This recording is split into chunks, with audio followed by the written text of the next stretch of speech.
especially wonderful in the activities of the mysterious and infallible personality of Godhead.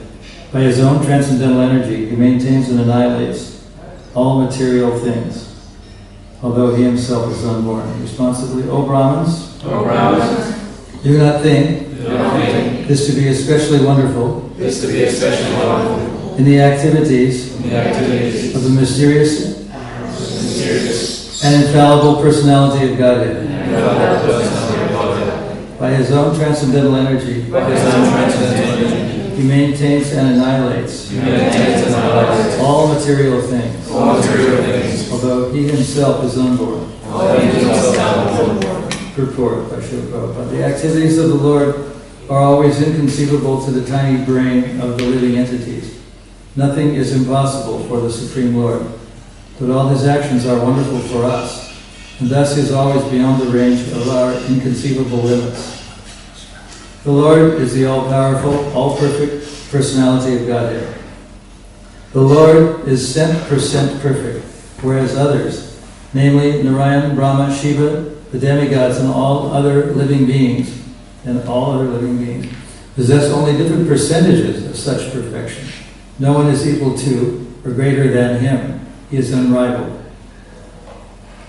Translation again. O Brahmins, do not think this to be especially wonderful in the activities of the mysterious and infallible personality of Godhead.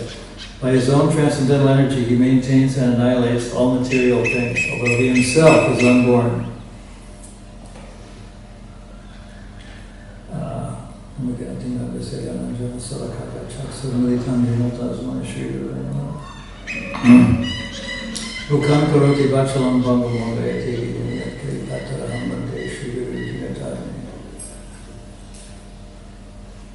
It is Queen Kunti who's praying here, saying that the Lord is unborn. But in a sense, he is born, or as Prabhupada said, he takes his birth sometimes as Krishna, sometimes as Rama, sometimes as Varaha, sometimes as Varaha, sometimes as the fish in Kamacha and other incarnations. And it's said in the Bhagavad Gita that one who thinks that he's a ordinary living entity just because he takes birth is mistaken. It said in the Isha Upanishad, the Lord is when he comes to this planet, he is without veins, or he has nothing like veins. So his transcendental body is very different, even though it appears to be ordinary.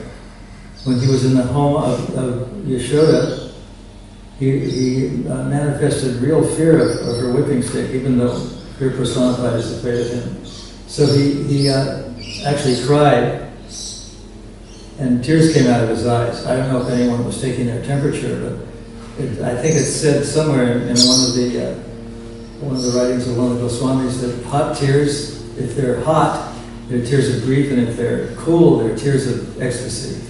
But anyway, Krishna was crying real tears. And as it's said in this chapter, Nityo Dara Dara, he played just as a dancer or an actor. He was the perfect child, he was the perfect husband, he was the perfect friend, he was the perfect everything. But he appeared to be normal, but he wasn't normal. But he was like, the example is given that sometimes Krishna, he plays the role so perfectly. It's kind of like when you see an act on a stage, that you don't recognize the person to be who that person really is, but you identify with the role they're playing. So Krishna was playing that role. He was Nityo Dara Dara. It's said that Krishna, he plays the roles so perfectly that he's unrecognizable. So it's a kind of a fine line, because some people recognize that he is Krishna, but very few people recognize that he's Krishna actually. But most people would just think he's ordinary. Most people in that part of the world where Krishna appeared 5,000 years ago thought, well, maybe he was unusual, he was an advanced person, or he was a demigod, he had some mystic powers or something like that, but they didn't realize that he was actually the personality of God, Sri Krishna, that he controlled the universe, and that he the master of the universe, the master of everyone, the supreme friend, the supreme controller, the supreme owner, Bhoktaram Jagatatasam, the supreme enjoyer. And once in a conversation, Prabhupada said, if you know these three things, that Krishna is the supreme enjoyer, the supreme proprietor, and the supreme friend, you don't have to know anything else. That's all you have to know. That's the essence of the philosophy of Krishna consciousness. Krishna is the supreme enjoyer, the supreme friend, and the supreme proprietor of everything. In one conversation, he was talking with someone who said, well, what if a person is just honest and he doesn't steal or cheat, or isn't that a good quality? And Prabhupada was very unrelenting and uncompromising, saying that, well, if you take something that belongs to somebody, everything belongs to somebody, it's stealing. And if you take it for yourself, it's stealing.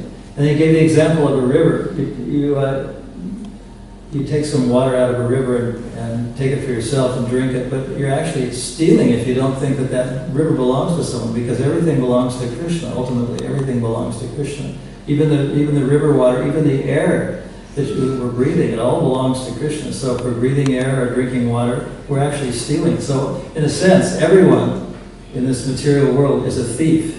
It sounds like a bit harsh, but that was what Prabhupada was telling people he was talking to, that everyone is actually a thief, because we're enjoying the stolen property as if it were our own. It's stolen property, whether it's air, water, grass, or whatever it is, it all belongs to Krishna. So when we offer a flower, for example, we're taking something that belongs originally to Krishna, but we're offering it back. That's a kind of an unusual thing that he owns it and we're giving it back to him. But that's the nature of transcendental offering.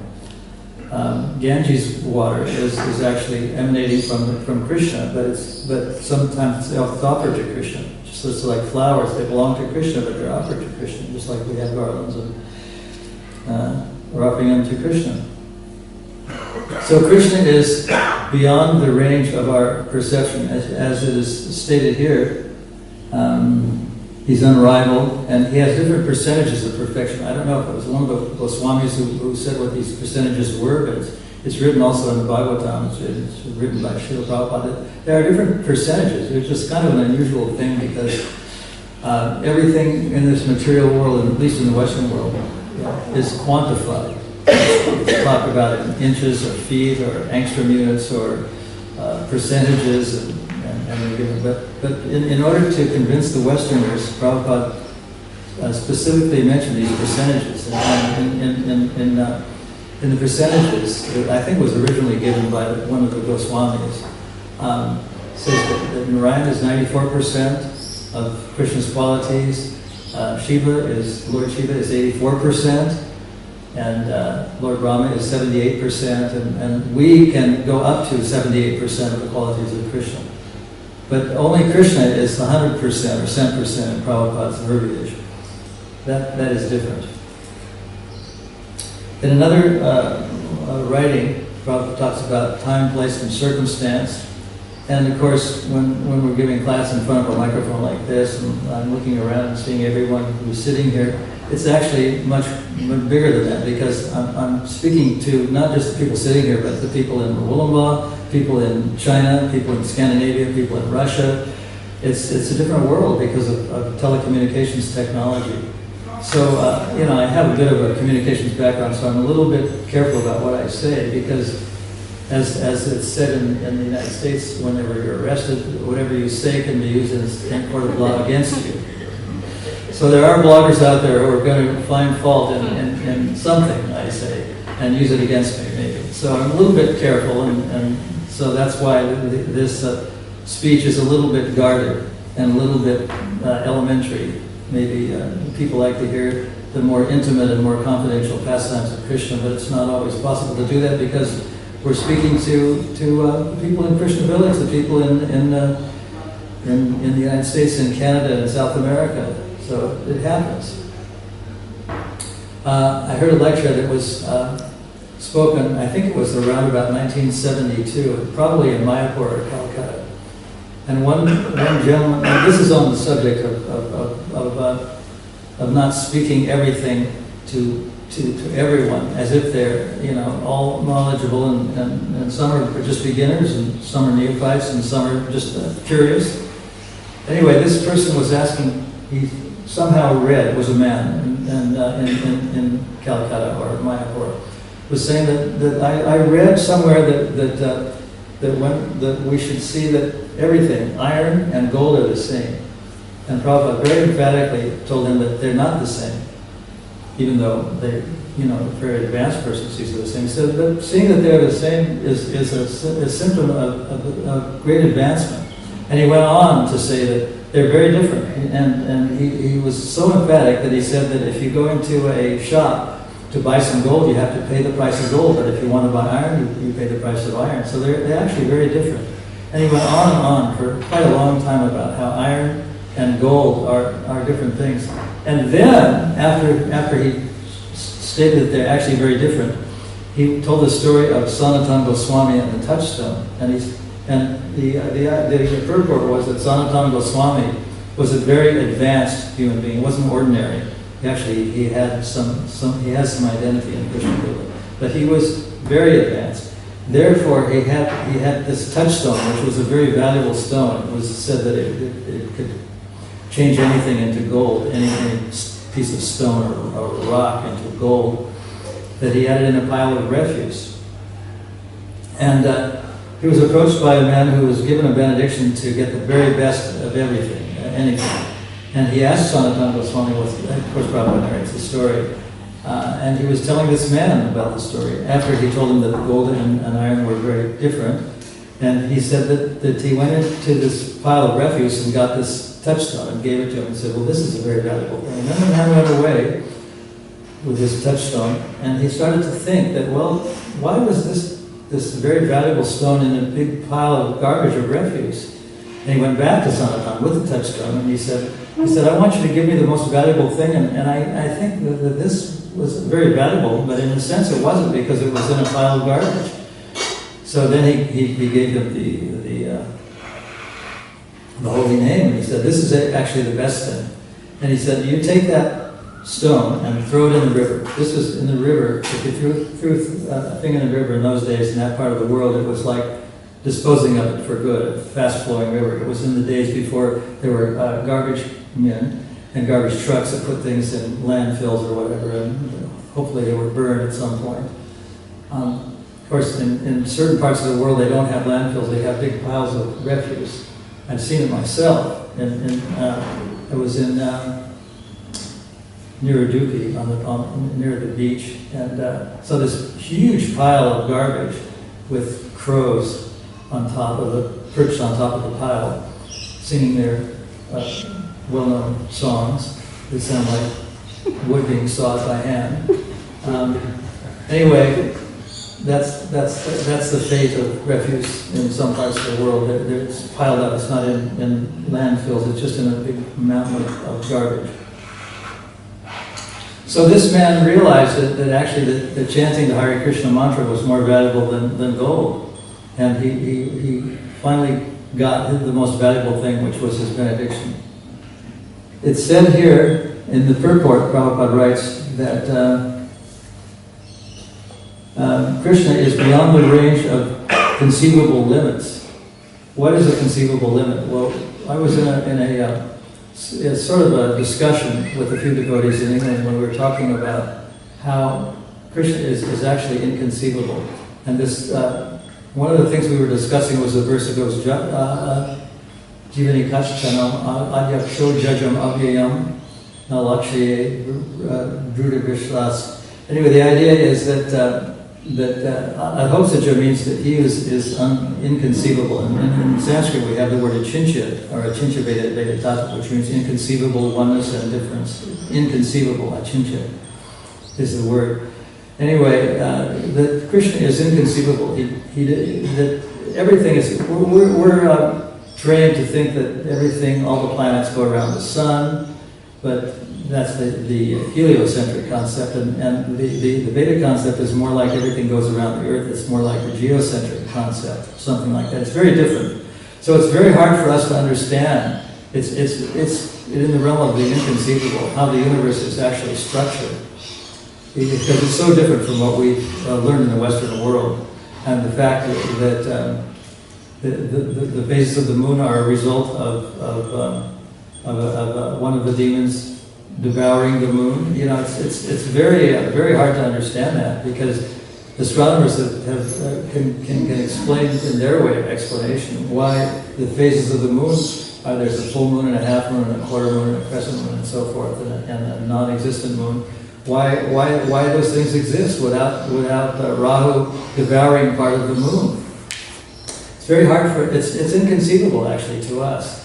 And Krishna's vast, so vast that he's inconceivable. It's inconceivable. The philosophy of Krishna consciousness is inconceivable. I mean, Srimad Bhagavatam is inconceivable.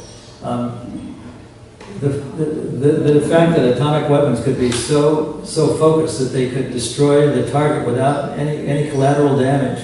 In the previous verse, Aswatthama is aborting the embryo of Uttara to commit abortion. And Krishna himself interferes.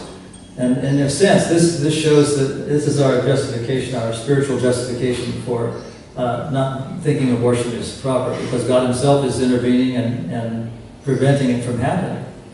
But these weapons were very sophisticated, as Prabhupada writes in the purport to one of these verses. They were so sophisticated that just not only by light, but even by sound. He was talking at one point about Maharaj, Sita's father, King Janaka, how he could, just by hearing, point his arrow to a sound, and the arrow would only go to that sound, would actually, it was so sophisticated. So the atomic weapons of times gone by were so sophisticated that they could destroy their targets without anything around them being destroyed. Nowadays, the atomic weapons are so gross that everything is destroyed, whether they're in the war or not, whether civilians or warriors, everything is destroyed. So that's the difference between modern weaponry and Vedic weaponry. So, in a sense, Krishna is Nacho Darodara. In Sanskrit, I'm not an expert in Sanskrit, but the term Nataraj, or it's sometimes given to Lord Shiva, is synonymous with acting. Being a dancer is synonymous with acting. Prabhupada called one of his disciples who was an actress or played a part in a film, a dancing girl. Even though she wasn't dancing in the film, she was acting. But dancing and acting are sort of synonymous in certain languages, especially in Sanskrit. And this word Nataraj is very common. So I'll read the verse again and the purport and try to give some little further reflection. So Brahmins do not think this to be especially wonderful in the activities of the mysterious and infallible personality of Godhead. By his own transcendental energy, he maintains and annihilates all material things, although he himself is unborn. And Prabhupada liked these speeches by Queen Kunti because she was very advanced. Not maybe as advanced as Yashoda, because she didn't have access to Krishna's childhood pastimes, but nonetheless very advanced. And one of the things that makes her so advanced was she was constantly praying for more difficulties to ensue. The difficulties that she and her family experienced were very gross. Like the Kaurava family tried to burn them alive in a shellac house. They tried to poison them. They fought the battle of Kurukshetra. They tried to denude their wife publicly. So in many ways, Queen Kunti was happy that all these things were happening, because she said that they make us remember Krishna. It's said sometimes that there's no atheist in the foxhole. So the idea is that when people are faced with diversity, with things that are unpleasant, they become more religious. That's the idea. And Prabhupada liked this concept, because he says that Queen Kunti, although she was very advanced, she recognized that due to the presence of calamity, she was able to remember Krishna better. So she was praying for more and more difficulties, more and more obstacles to ensue, so that she could remember Krishna in a more appropriate way. And then in the purport, Prabhupada writes, the activities of the Lord are always inconceivable to the tiny brain of the living entities. So in a sense, we have very tiny brains. We can't understand what Krishna is, or who he is, or what the philosophy of Krishna consciousness is, or what the essence of the Hari Bhakti Vilas or any scripture is, because it's so vast.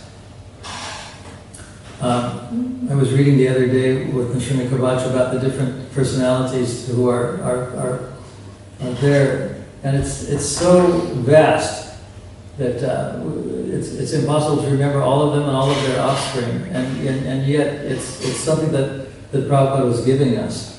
Nothing is impossible for the Supreme Lord, but all the actions are wonderful for us, and thus he is always beyond the range of our conceivable limits. The Lord is the all-powerful, all-perfect personality of Godhead. The Lord is 100% perfect, whereas others, namely Narayan, Brahma, Shiva, and demigods and all other living beings, possess only different percentages of such perfection. No one is equal to or greater than him. He is unrivaled. It's a common thing that in the world of today, everything has a rival. Whether it's the corporate world or the individuals, we have rivals. Sometimes even within our own family, we're trying to be better than our father, than our brother, than our sister, than our son. And they're trying to be better than we are. And in a way, we like it. In another way, we don't like it because they're rivals. We've seen the rise and fall of various empires over the course of the year. There was the Roman Empire, there was the British Empire, now the American Empire is on its way down. It's still up there, but it's on its way, it's reached its apex. This is my opinion. And it's on its way down. So everything and everyone has a rival. In the corporate world, there's a rise and fall of empires. You know, right now Apple is considered to be the most wealthy company in the world, but it's also going to be part of oblivion in time. Just like everything else, everything has its beginning, has its as Prabhupada told us, teaches us, there's stages. We're born, we're growing, we're maintaining, we're having offspring, we're dwindling, and we're dying. Everything that's in the material world is like that. It has its birth, it has its growth, it has its offspring, its maintenance, and it's dwindling, and then it ceases to exist. It seems to vanish at some point. But Krishna, although the oldest of all, is never dwindling and never dying. When Krishna it's stated that when Krishna was on the battlefield of Kurukshetra, he was 125 years old, and he had great children and great grandchildren and grandchildren and great grandchildren. Yet he didn't have the appearance of an elderly, bearded person. But he was. That's the inconceivable nature of Krishna, part of the omniscience and part of the ever youthful quality of Nava Yogana of Krishna. That he's always got a young, youthful appearance. And from the very start, he was very attractive, very beautiful. And he did superhuman things, as we know. So if I'll stop here. If there's any questions or points anyone wants to bring up or say or comment about anything we talked about. Yes? The difference between inconceivable and mysterious. Inconceivable? Difference between inconceivable and conceivable? Mysterious. What's mysterious and inconceivable? Well, sometimes the word miracle is used. And I have a friend who is studying medicine. I don't know if he became a doctor, but he said that in his books he was reading a phrase called the miracle of evolution, which means that even doctors don't understand what evolution is, because miracle means something that is ununderstandable, it's inconceivable. Just as Krishna performed many miracles, and Christ walked on water, Krishna liberated palm trees and made them disappear, that's all inconceivable. But what is conceivable to us is inches and feet and centimeters and millimeters and meters. That's conceivable. But what is inconceivable is that which is beyond the range of our perception. And one of the things that came up in our discussion was that Krishna is a Hosaja. That means that the letters in the Sanskrit alphabet begin with A, and Ja, end in Ja. And inconceivable means that there's no word in Sanskrit between A and Ja that establishes what Krishna is. So that's inconceivable. There's no such thing as a word that doesn't begin with that is between A and Ja and the end word. It doesn't exist. So that's inconceivable. That which doesn't exist, or at least we think it doesn't exist. we can't get our mind around it. We can't conceive of it. And that's what achintya, that's this Veda Veda Tattva, is how can something be one and at the same time different? It's inconceivable. Achintya Veda Veda Tattva, inconceivably one and different. It's either one or different, but not one and different simultaneously. So that's a partial explanation of the difference between conceivable and inconceivable. It's not the concept of conceivable of having a child, not that form of conception. Yes? Maharaj, you started your lecture born and unborn. So are those in different realms, born in the material realm, but unborn in terms of eternal, like spiritual unborn? Is it the term is used in different realms? How do we understand? I think, I could be mistaken here, but I don't think Prabhupada used the word born. I think he said takes birth instead. So it's slightly different. There's a difference in material birth and spiritual birth.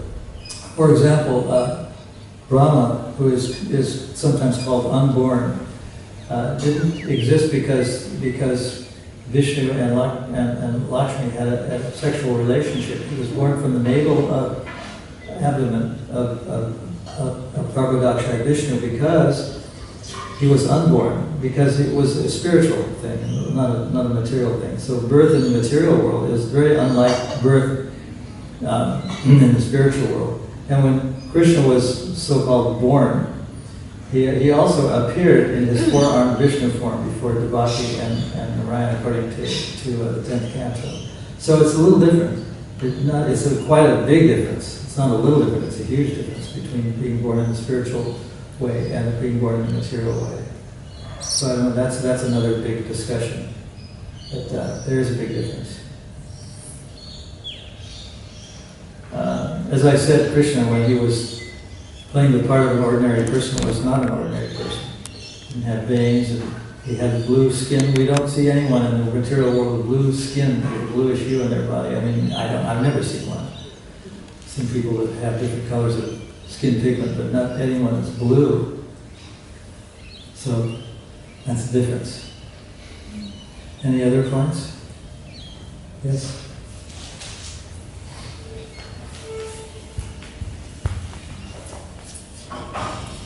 Hare Krishna Maharaj, thank you so much for the class. You mentioned that Prabhupada was talking to someone and saying that iron and gold are very different, and then he narrated the story about Sanatana Goswami. I want to know why he said that. Well, I think he must have known that this man didn't know anything about Krishna consciousness, and he somehow heard or read that gold and iron should be seen as the same thing. But Prabhupada said that that's a very advanced stage. So he progressed from the ignorant stage of thinking gold and iron must be qualitatively different to the point of you paying a lot more for gold than you pay for iron, to saying that this incident about about Sanatana Goswami putting his touchstone in the refuse, in the garbage pile. It was a pile, it wasn't a can, it was a garbage pile, according to what Prabhupada said. So that is, but only that is reserved for very advanced people who can see that iron and gold are non-different. Therefore, he had it in the refuse because he didn't see that it was very valuable. But he did say that in the same thing to this. He narrated this incident to the same person, saying that you have to be very advanced, like Sanatana Goswami, to see that gold and iron are actually non-different.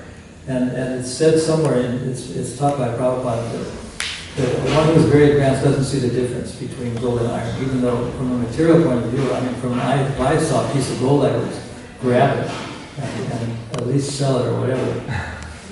But for someone who is spiritually advanced, it's just when I was in New Zealand, there was a saying, good as gold. So it's just a common thing that everyone who's in the material world thinks that gold is very valuable and very good. But a very advanced spiritualist sees that it's not so valuable, not valuable at all. In fact, it's not any different than a rock or a stone or an iron, piece of iron. Any other comments or questions? Anything? Okay, we'll stop there. Srimad Bhagavatam ki jai. Srila Prabhupada ki jai. Srimad Bhagavatam ki jai.